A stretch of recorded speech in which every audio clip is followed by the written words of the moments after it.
You're listening to the Breakaway Breakdown podcast, where we bring you interviews with some of the top ropers in the country, news about what's going on in the fastest sport on dirt, training tips for you and your horses, and so much more. I'm your host, Casey Allen. Let's jump in.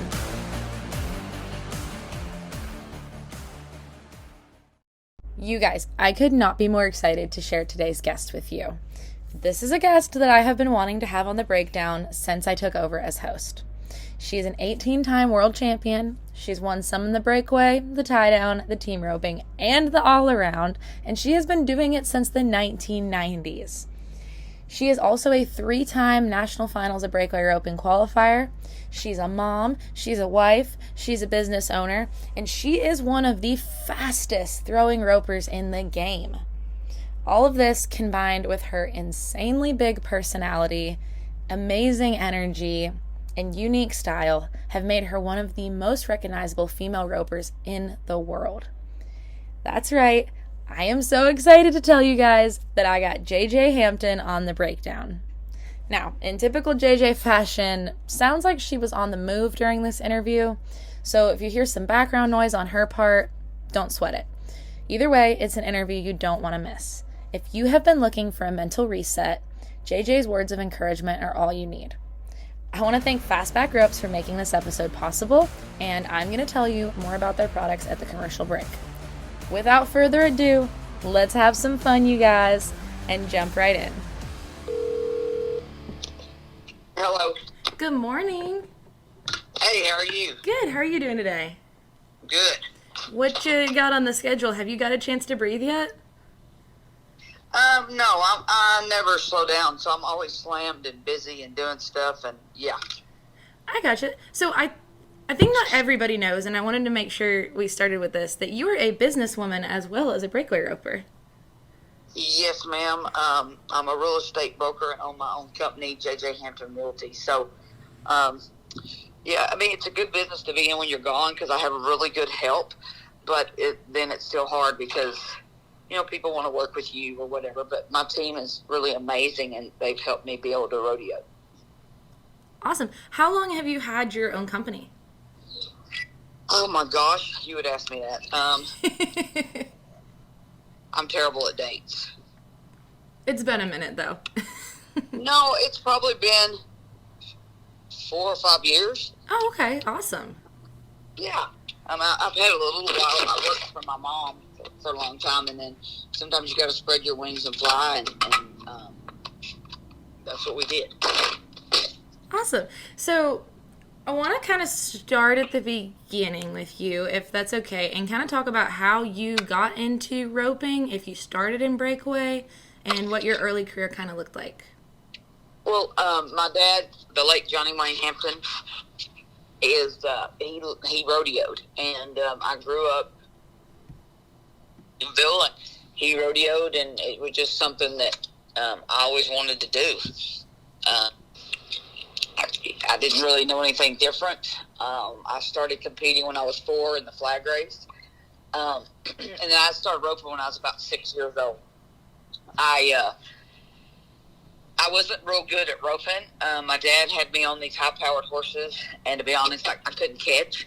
So it was very trying, I guess, when I first started to do this because I didn't catch. My dad never thought that I would catch a calf. I wasn't very good at it. But perseverance pays off in anything you do, and here I am where I'm at today. I mean, that was when I was 6. I'm 51 years old now. So, and I really didn't get good at breakaway roping until, I would say, college. I always could catch fast, and when I caught, I won. But I didn't catch a lot.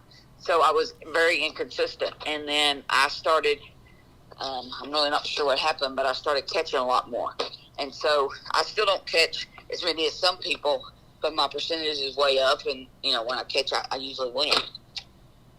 I gotcha. Do you feel like you kind of have that go for broke mentality? Like you're going to take the shot, and if it works out, it's cool. And if not, it will. Well, yeah, kind of. I see a shot that other girls don't see. Like, lady asked me one time, she's like, how did you even know to throw there? Well, because I'm looking for my throw. And I'll see a shot that other girls will ride through just because I practiced it. I know I can take it, and I have confidence in it. I mean, I can reach. There's several girls that have gotten where they can reach, but I've been doing it a long time like that.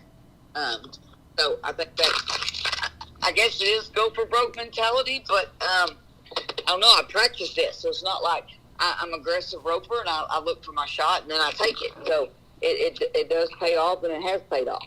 I love the rodeo, and like the part you were talking about, do or die. Yeah, I miss, and I probably handle missing better than anybody there is, or whatever, because I don't. It doesn't. Yeah, do I like it? No, because my goal is to win. I don't want to go down there and be 4 flat and go, oh my God. I mean, I get it. Sometimes you are, but I feel like I can be fast on a calf that most girls can't, because I can reach and I'll do things they won't try, and it works a lot for me. Yeah, I miss a lot. But when I catch one of those kids, I'm going to win. Whereas somebody else might not even throw their rope. Well, they're not going to win anyways. But I give myself a chance to win. And I teach that to girls all the time. You have to be willing to take chances in the breakaway to be successful. And you can't be upset yourself if you miss because you took a chance. I mean, you can't. Look, Columbus took a chance, and look what that got him. And you have to be willing to not be so, I don't know. I think you have to be down with yourself enough to try things. And you can't get distraught if you mess up. Like, so what? I'm going to just go out fighting, man. I mean, I'm going to try to win something. The calf may suck, but if anybody's going to win on it, I am, because I'm going for it. And I'm not going to let some calf that's not the best taught me how to win it, because they're not. I just feel like that's a thing for some people. You know, you draw bad, they're already beat before they go in the box. And I have a different mentality, and I think that's probably what makes me JJ. So, JJ, what most people might not realize is you won your first world championship in like 95, 96, and then you won a world championship 20 years later and dominated throughout that time, and then you're going to your third NFBR. So how have you maintained that dominance through over 2 decades of competition? Because that's incredible to me. Well, you know, you try to get better, but I've taken 2 swings and thrown it for a long time.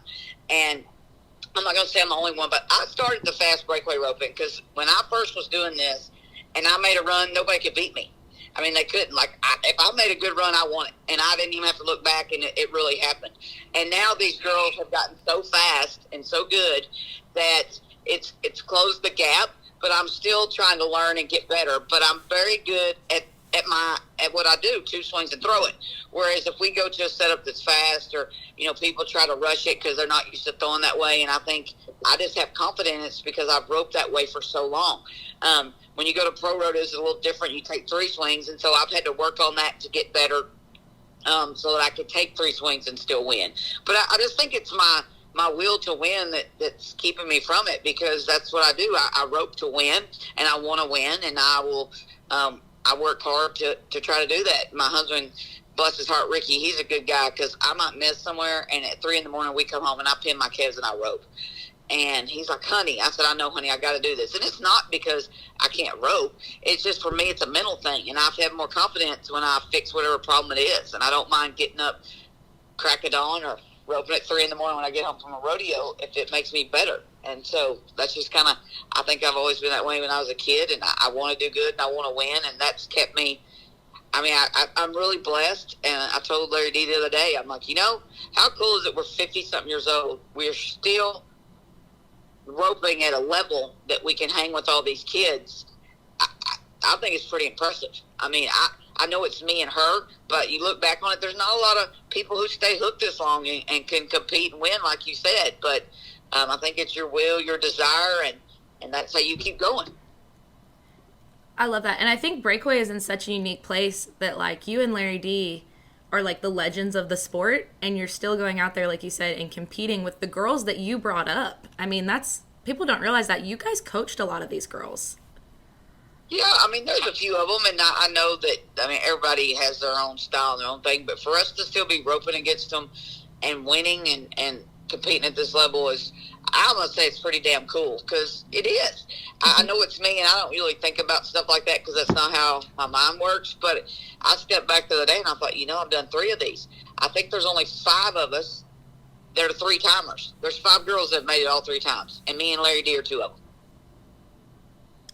That's awesome. So kind of like you said, you've never stopped learning. You're still going out there, doing whatever it takes. And do you feel like you're still finding new things out about your roping, or just kind of honing in on those original skills?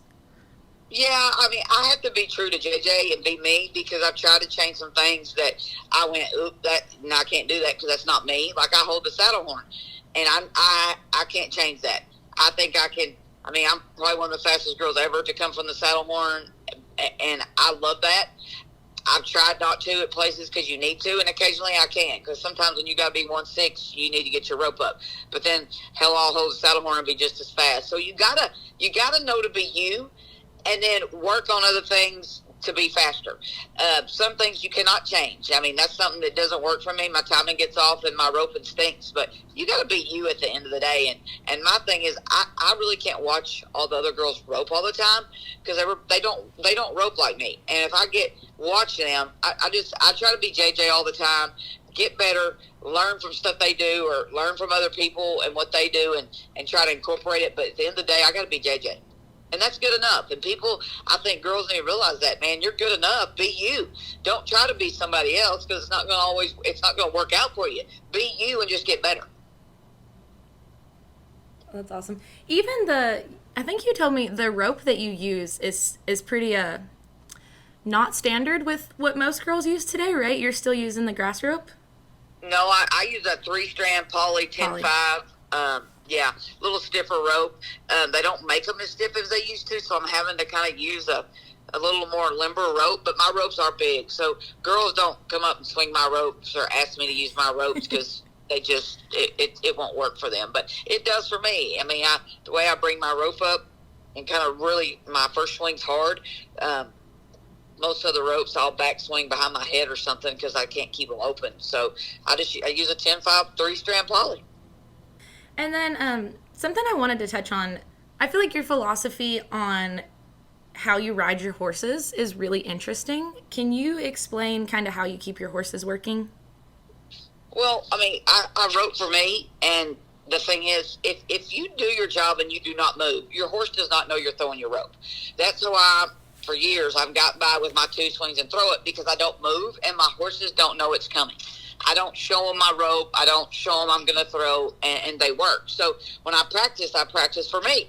And my horses, I guess I rode horses that don't always stand good in the box, whatever. And my horses better be ready to go. And I know I like a certain field, but my horse can be their head turned or whatever. I'm not a perfectionist. And when you win and you learn to win, you can get by with that. Like my horse doesn't have to be standing perfect in the box for me to know I'm going to win. My horses know I'm going to go, and they better have the butts ready, and they better fire.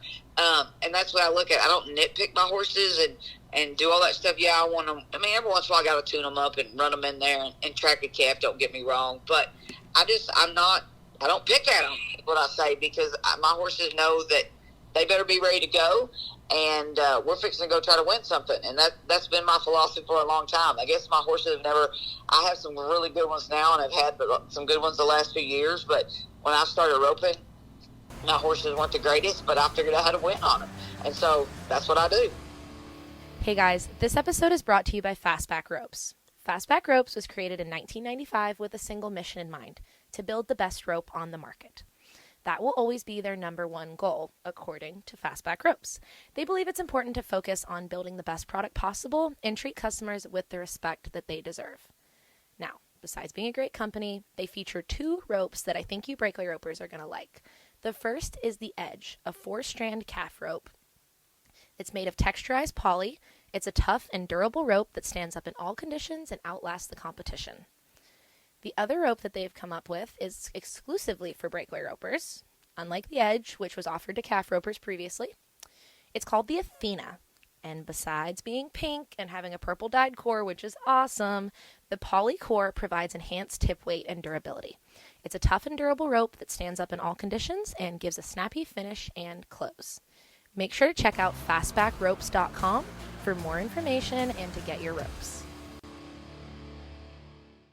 And one thing I've always loved about you is I feel like you don't ever try to cover up who you are. You don't ever try to hide your excitement for things. I always think of the reaction that you had when you won Reno. I actually had saved the video to my phone Can you talk through what was going through your head when you won Reno the first year they had Breakaway? Well, I, some people had said some stuff to me before we wrote, and I don't know. I'm very thankful that people add us. I think it's an amazing thing. But for me to 40% I'm at Reno, like literally, I won all 3 rounds in average. Like I dominated, and made some of the. I mean, I don't know. People may never be too flat there again, and I was twice. It was just, I don't know. It was really cool to me, and I thought. I was excited for the whip victory because I honestly think I'm not an average roper, and I don't know that people thought I'd win that. Like, I really thought they thought I'd done my thing and I was done. And, but I wasn't. And so I'm excited when I win. I think you need to celebrate your victories. I mean, it's great for you to be all cool when you win and stuff, but to be honest, we work hard for this.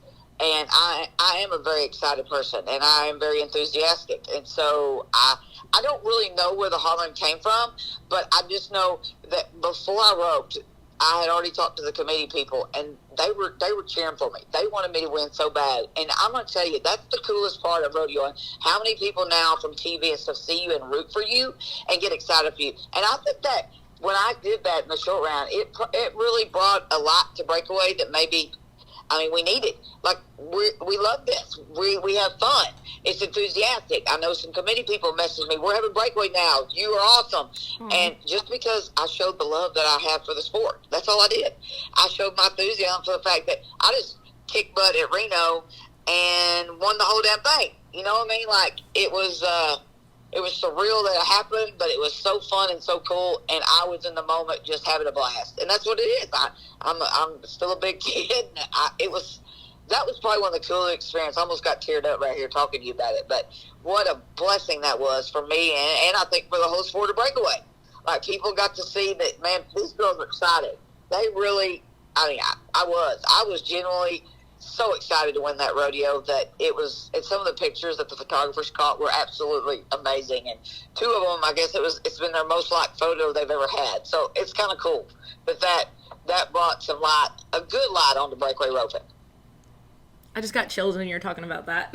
I'm telling you, I cannot even explain the feeling to you of how cool that was for me. I mean, I was in the middle of the damn arena, and the crowd had already cheered for me when I won. It was too flat that one, not really loud, but they just loved on me. I mean, like, the people, it was so loud in there when they were cheering for me. It was crazy. I know they cheered for other people, but the other events were like, holy crap, JJ, you just fired us up. You know, the barrel racers were like, oh my God, that's the coolest thing. And I was just being me. Like, how cool is it you win Reno? I mean, and everybody's out there, and I know they're thankful. They're excited because you are. But not to share with the crowd that you are that excited, I think it's kind of, I just feel like you need to. Like, they're watching us. Most of the people donate money to us. Show them you like it. Like, this is cool as hell. Like, I'm the first person who ever won the Spurs. Like, I'm the first person to ever do this. Like, I was genuinely, yeah, it was exciting. It really was pretty damn thrilling for me, and kind of set, I don't know, it just, I have a lot of fans because of Reno, to be honest with you. The people see me everywhere, and that was a year ago, and they still tell me, wow, that Reno was so awesome when I see them. So I think it left an impression on a lot of people and did a lot for me and the sport of breakaway. I love that. What is the story behind the purple hat? Well, purple is like the color of my business and the name, and purple, it's about power and royalty. And so it's been my favorite color a long time, and I wanted a purple hat. And people recognize me from that hat. And if I go places in the summer and have a straw hat on, I get, where's your hat, JJ?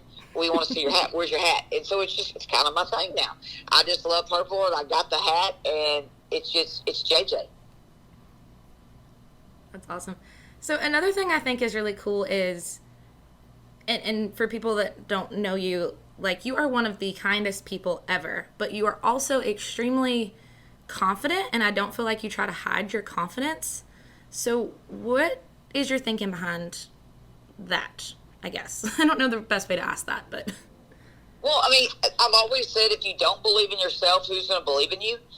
And so I try to tell people, you have to believe in yourself, and you have to believe in your ability to do this. I don't think in any way that I'm cocky. I don't think I'm not. I try, like you said, I try to help everybody. If I see somebody struggling, I'm going to them to give them some kind, encouraging words, because I know how it is to struggle. It sucks, and a kind word from somebody goes a long ways. And my mom and dad taught me that. Like, we try to help people, and I try to help people, and I don't want people to think I know it all, because I'm not. But I'm an encourager, and I've always been that way. No matter what I'm doing, I encourage people, and I want them to be better at whatever they're doing. But I still know I can do it, and I don't know. I believe in myself, and I don't. Being down in the dumps and being defeated is just, God not intend us. We're not defeated people, and winning in the arena doesn't define you as being defeated or not. Yeah, you want to win. I always want to win, but I am not defeated because I don't do good. That is not what makes me or who I am. And if people think that's it, then they don't really know JJ. That's awesome. Yeah, I noticed in Stephenville, we had the whole bubble race going on, and you were set because you won Omaha, made an awesome run there. And Danny Lohman was 1.8 at Stephenville. And I noticed you were the first one there cheering for her, clapping. It was like such a great moment for all the breakaway ropers, I felt like. Uh-huh. Well, yeah, it is good. You have to, when you win, people love on you. And when they win, you love on them. I've made a lot of friends. Another girl that made this, she made a killer run. This was last year. I went, after she roped, I don't know where I was at, but I went in the ring and I high-fived her, and that girl is now one of my dear friends. But it's because when someone does good, they deserve to be told they did good. I'm not too proud not to go tell somebody they did good. And when you make a badass run, you make a badass run, and you should hear you made a badass run. And I think that's just part of, I think that's part of being a winner. If you're a winner, you go tell people they did good. That's awesome. So how do you, if you go through a period where you're not winning, things aren't going great, how do you kind of pull yourself out of that and get back on top? I fired at them again. I never back down from what I do. And this summer it was kind of brutal. I wasn't getting along with my horse. Nothing was going right. I have a bad knee that I probably need to have replaced, and I don't know that I'm older and slower and not as strong, or if that knee had anything to do it. I really don't know, but I'm just telling you, it was a rough summer. I didn't win a lot. I flew home and won Mesquite one time. It was about the only thing I won until we went to Ellensburg, and I never really won a rodeo. Like I haven't done as good as I thought. So I got back on Millie. I've been winning a little more, but I'm going to fire at you no matter how many I miss. And I'm going for first no matter how many I miss. And how many that is. One time it's 19 in a row, but the 20th one I won first. So I just know that when I catch, I'm going to win it, and I'm not backing down from what JJ does. And that is the one thing that, I don't know, God bless me, but mentally I'm pretty tough, and I can take it, and I am not going to back down from you, and I am not going to back down from what JJ does. And I know eventually it will go on. Yeah, sometimes I get a little down too over it, but I kept it together this summer and kept fighting through, and just knowing that I got to be JJ and do what I do and fire it at them, and there you go. Where did that mindset come from? Like, were you that confident as a kid, or did that grow as you got older? No, I think I've kind of had that little tenacity since I was a little kid, because I was real hard-headed, and I got my butt beat a lot, and they would tell me not to do something, and I'd be like, no, hell no, I'm doing it. I just never have been one when you tell me you can't do that. When someone tells me I can't do that, whether it's roping or real estate, you better bet your ass it's fixing to be done, because I'm going to do it, and I'm going to find a way to get it done. And I just have that. The harder the stuff gets, the more challenging it gets, the harder I try. God bless me with something like that, and I've been that way a long time, and it is hard. Like, I'm trying to teach my son this stuff. Like, you don't get down because you mess up. You just dig deeper and try harder, and don't let anybody think you can't do it. And he doesn't have that as much as I do. And I don't know that I'm going to be able to teach him. I hope he figures it out and gets more confidence, because it's, I get through a lot of things easier because I have this mentality and I think this way. But I don't know. A lot of people don't have it. Awesome. Sorry, my mom was calling through. I had to. Oh, you're good. It's no big deal. I know it's a tough one to try to tell people, like, and like when people come give me lessons, I don't really pick, or I'll come over and help people rope. I don't really pick apart their roping. Yeah, I help them with their riding and do some things with their roping, but when they leave my house, they think they can rope. And if they don't, they didn't listen to what I was telling them. But most people leave my house smiling and happy that they came because they feel better about roping, and they usually go win something or catch their calves because when they leave there, they believe they can. And that's half the battle. My brother wrote better than me, but my brother didn't have the same mentality I had. I didn't care if I missed, and I figured out how to win. And he wrote better than me, but he didn't quite have it mentally. So it's kind of, it's a little bit of all of it. Awesome. So the last couple of years, kind of being out on the road, what are some things that you're excited for the sport? And what are some things that I guess have stuck out over the last few years with you guys being on the pro rodeo trail? No, it's really nice to get to rodeo with the people that you grew up rodeoing with. I mean, I rodeoed amateur with all these people, and I have made so many new friends through different events across the spectrum that it is just freaking awesome. I think the people are the best thing about rodeo. I do not like being gone for 3 months. It's terrible when you have a child, and now he ropes, and I can't take away from him. The only thing I think is we have got to get the sport where our finals pay better, because we're rodeoing and going to more rodeos than most men because they have a count and we don't. And we at the end of the rainbow, there's not the money for us.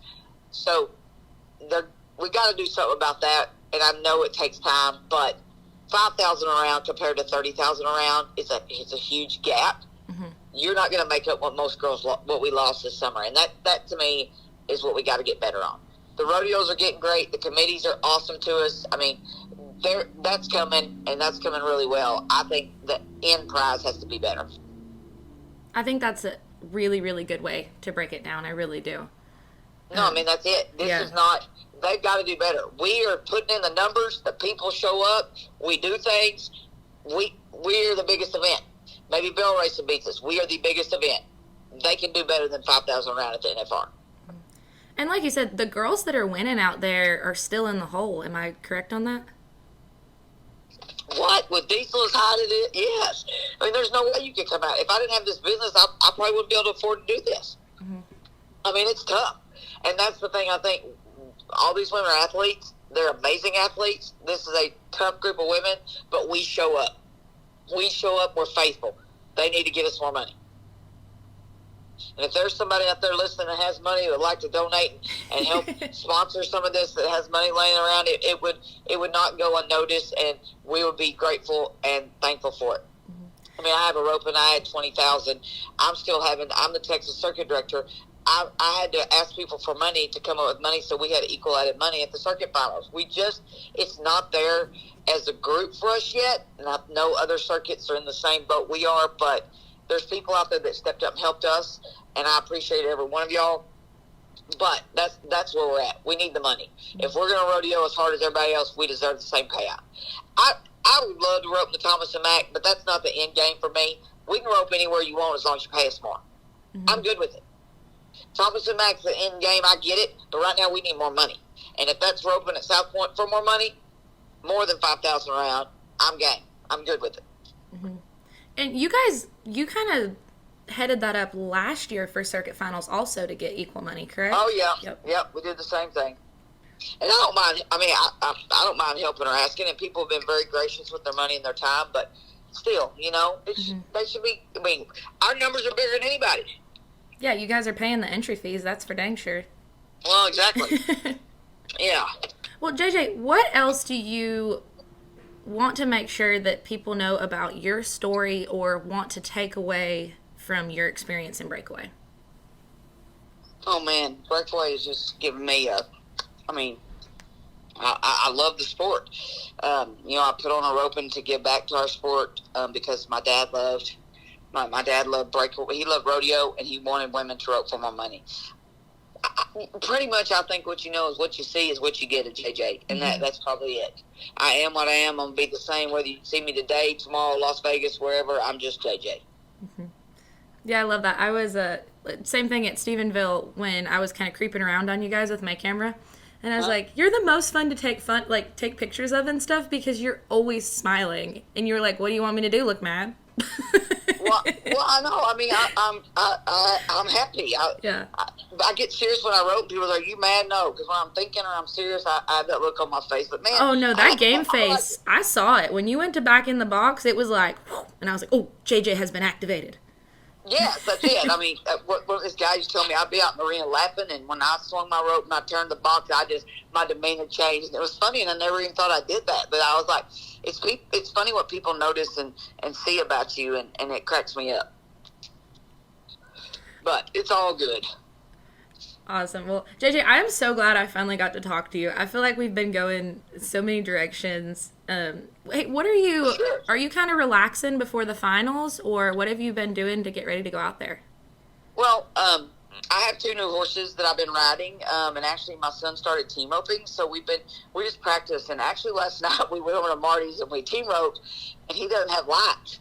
So I said, well, let's rope calves. Like, it's getting dark, so we started roping. And we had a blast. Like, it was dark, you couldn't see. So we turned the Polaris lights on in the arena, and we had a truck sitting out there.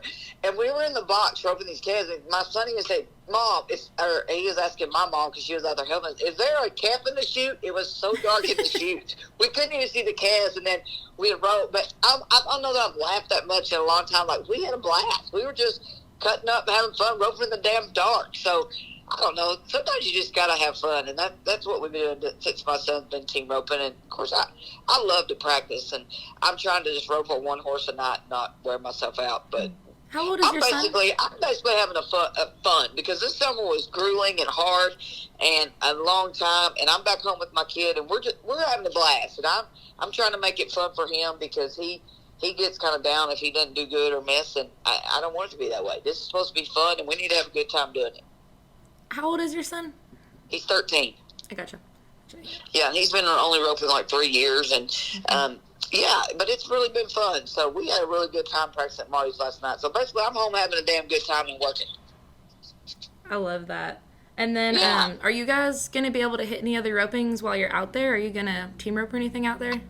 Well, I'm not going to team rope. I've decided not to. My son's in quite a bit of things. So okay. Since I've missed him all summer, my goal, I'm really almost glad this is before because it will not interfere with any of his stuff. Mm-hmm. And I haven't decided if I'm going to go to one rope at night. It kind of depends. I really don't want to miss my son's stuff, so I'm not sure how much I'm going to make. Gotcha. Like I said, I'm so glad I got to talk to you. This was really fun. I've been wanting to have you on the podcast since I started because I feel like your energy is just amazing. So I was excited to do this. Well, good. Well, I'm glad you are. You call me anytime. We'll get after it again. How's that? All right. Perfect, JJ. You have a good day, girl. Hey, good you too. To you. All right, bye-bye. I told you guys that was going to be fun. Have I ever lied to you? If you guys want to read more about JJ and the other NFBR qualifiers and even how you can get tickets to the NFBR, you can find all that information on breakawayropingjournal.com. And as always, we are keeping you guys in the know on all of our social media channels on recent events in the sport and more. Now, if you want to learn from JJ herself, we've got an entire series with her on breakawayroping.com. And if you use the code BREAKDOWN15, you can get 15% off. If you're in the market for a new rope, make sure to check out fastbackropes.com. And if nothing else, give them a follow on social media. Let them know that you are thankful they are helping bring the breakdown. And, more JJ to you. That's all I've got for today, you guys, but we've got more interviews coming up with other NFBR qualifiers and some really exciting conversations with some of your favorite ladies in the sport. Thanks again, you guys, and have a wonderful week.